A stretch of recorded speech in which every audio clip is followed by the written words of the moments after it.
Hey everybody, welcome to Always Bored, Never Boring. The other day I posted a video breaking down every aspect of Advanced Space Crusade, from buying a copy on eBay to discussing the complete contents. In that video I touched on the idea of expanding the game using Space Crusade and Space Hulk, but as Advanced Space Crusade is designed to be expanded, I thought it was worth doing a follow-up video to talk about that aspect in more detail, and to go through the expansions that were made available. As I've already covered in that previous video, the rules for Advanced Space Crusade includes a lot of bonus material that makes it easy to expand the game if you have the right miniatures. For example, it includes rules for all of the miniatures in Space Crusade. You can add the Genestealers to the Tyranid forces, and use Gretchin, Orcs and Chaos Warriors as mind slaves to further bolster the Hive ship's defences. Meanwhile, the 3 squads of Space Marines can be used to form tactical Marine squads in Advanced Space Crusade. These squads comprise a Sergeant with a bolter, so you'd have to use the heavy bolter option from Space Crusade, 3 Marines with bolters, and then 1 Marine with a missile launcher or plasma gun. Assault cannon is not an option. Furthermore, there are rules for Devastator squads comprising a Sergeant with a bolter, 2 regular Marines with bolters, and then 1 Marine with a plasma gun and 1 with a heavy bolter. The only thing there is that Space Crusade doesn't provide the heavy bolter, so you would just need to buy some, or else proxy the assault cannon instead. Additionally, Advanced Space Crusade included rules for infiltrating the Hive with Chaos forces, and includes rules for running Chaos Marines, they're basically treated as regular Marines, along with Chaos Dreadnoughts and Androids from Space Crusade. I have 12 Androids and 3 Dreadnoughts. I kind of want more. I dream of a fully mechanised assault on the Hive ship. Moving on, the first edition of Space Hulk grants further options. First of all, Advanced Space Crusade includes rules for Genestealers, as already mentioned, but it also has rules for Terminators. There are actually rules for Terminators with Stormbolters, Heavy Flamers, Assault Cannons, Lightning Claws and Thunder Hammers, so really you would benefit from a box of Terminators, but at least Space Hulk will give you some options. There are also rules for Genestealer hybrids, which came in the Space Hulk Genestealer expansion, and Space Marine librarians, although the librarians in the Genestealer expansion are in Terminator armour, while the librarians in Advanced Space Crusade are in regular Marine armour. But Advanced Space Crusade, being the generous game it is, and by generous I mean providing as many reasons as possible for you to buy other Games Workshop products, doesn't stop there. It includes rules for using Space Hulk blips, including a new way to incorporate the blips from the core game and both expansions, and there are additional rules for using the floor tiles from Space Hulk, using the geo tiles from the Deathwing expansion to create your secret map layouts. So yeah, at this point your shopping list includes Space Crusade, Space Hulk, Genestealer and Deathwing, plus a whole bunch of extra miniatures. And we're not done yet. While Advanced Space Hulk didn't get any boxed expansions like Advanced Hero Quest Terror in the Dark, it did get a little support, mainly through the pages of White Dwarf throughout 1991. The closest thing to an actual boxed expansion that it got was Terminators and Tyranids, which was a box of miniatures with the Advanced Space Crusade branding that could be used to expand your forces using the rules already included with the game.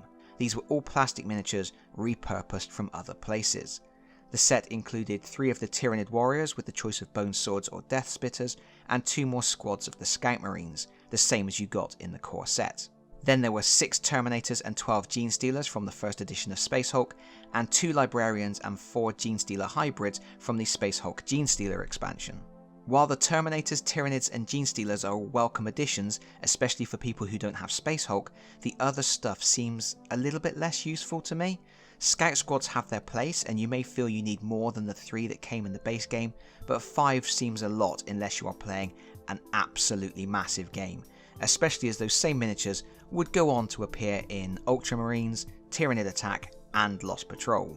And the 4 hybrids are great, but there are 11 different weapon loadouts for hybrids in the rules, so more would have been ideal. The Librarians, meanwhile, as already mentioned, are wearing the wrong armour. It's worth mentioning that all of these miniatures would subsequently turn up in Tyranid Attack in 1992, although not in the same quantities. That game included 6 of the Tyranids, only 8 Genestealers, 4 Terminators, 2 hybrids, 1 Librarian, and the 2 squads of Scouts.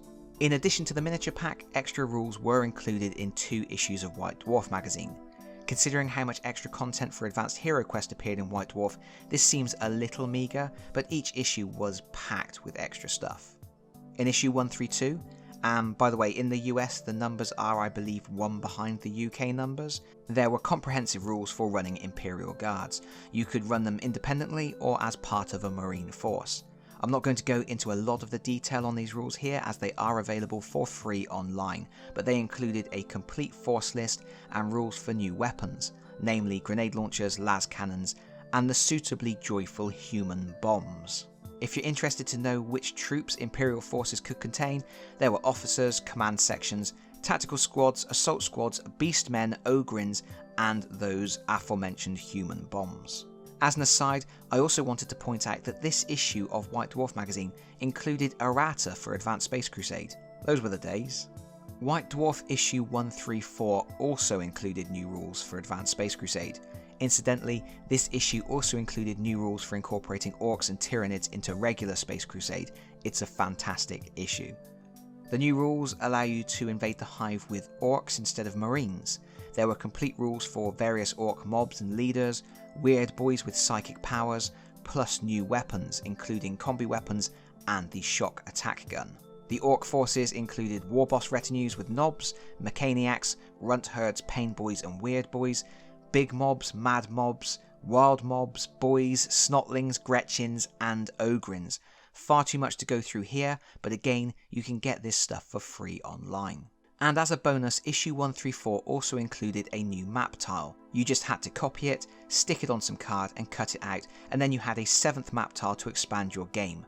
Proper Blue Peter, that is. And while one extra tile isn't really going to shake up your games dramatically, it is nice that you can incorporate it into the fixed map layouts for the ambush scenarios. The ambush scenarios generally take place on exactly the same layout every time, so that 7th board allows you to mix that up a little bit more. But that, as far as I am aware, is it for official expansion content. I would argue it's plenty, although it would have been nice to have seen more units to play with. I would have liked to have seen Eldar rules, but they only turned up for the subsequent Tyranid attack game, which was much simpler and used different stat lines for units.